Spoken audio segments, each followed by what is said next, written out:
UB played host to the vice president today in a visit focused on tackling the climate crisis.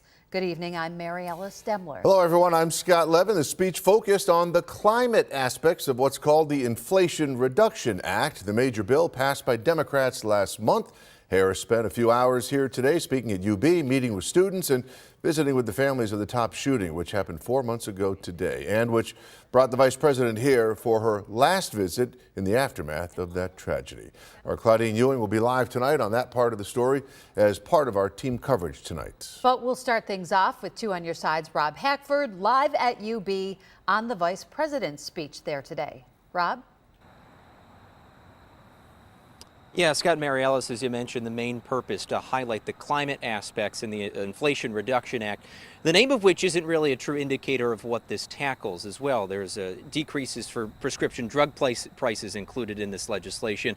But the reason she was here at UB today was those climate initiatives, things like bringing more windmills and solar panels like the ones behind me here on the UB campus along this solar strand. The vice president actually toured this array as well as a few other locations in the UB campus, including UB's Grow Clean Energy Center, and spoke with students and staff who are studying rising sea levels, atmospheric CO2, and other climate concerns as well.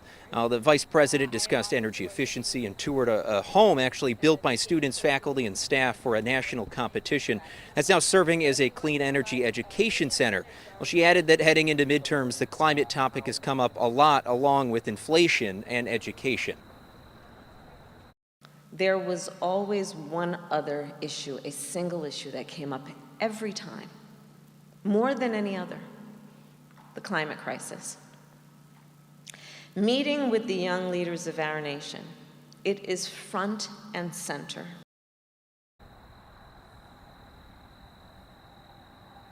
Well, there were no direct injections announced for the Western New York or Buffalo area, but part of this pitch from the vice president today also included hiring and expanding education programs to students like the ones here at UB, but also across the country. And Scott, Mary Ellis, as you mentioned, this visit did play a dual role for individuals in Buffalo as well. My colleague Claudine Ewing is going to have more on that in just a second. Claudine, definitely an emotional day for families as well here at UB.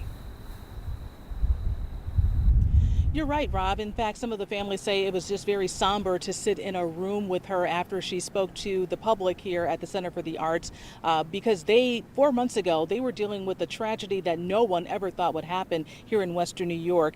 And as you mentioned, the vice president wanted to talk to those families. She did talk to those families, and she talked to them about why they were here, why she wanted to let them know that they are not forgotten. We all know that her visit here was official, but she made it a point to talk to people who lost loved ones to a racially fueled attack that happened here at the Tops Market in Buffalo on Jefferson Avenue. She spoke at Ruth Whitfield's funeral back in May, and she also met with that family. And when I talked with that family, they said one of the things they got out of it is that they know they are not forgotten. In fact, none of the families who met with her say they know that they are on the radar of the White House. She said that they were committed, her and the president and administration were committed to working with us and to try to bring about some change. And so we're glad that she's here.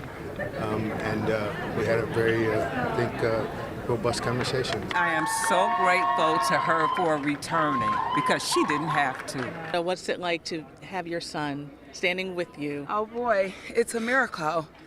I actually just got a tattoo of him a couple days ago, his name. Yeah, because he's a miracle. He is a miracle, and I'm just grateful. And we're blessed. We're blessed. She definitely is, because her son is still alive and he got to meet with the vice president. We should also note that she walked out of the Center for the Arts while we were standing outside because there were a lot of students there. She walked out, waved at them and said, "I need you to leave." And she said they needed to leave because the buses needed to be able to move out of the way. So it was interesting to get a glimpse of her and to actually hear her speak to the students after her speech today. Many of those families that we did speak with from the Tops tragedy, they will be heading to Washington, D.C. tomorrow. They are told that they expect to hear a new development from the president, from the White House when it comes to dealing with race relations and crimes that we are seeing happening across America. And in the words of the Whitfield family, one of the things that they heard from the vice president today, all good people need to step up. We're live outside of the UB Center for the Arts. Claudine Ewing, Channel 2 News, back to you.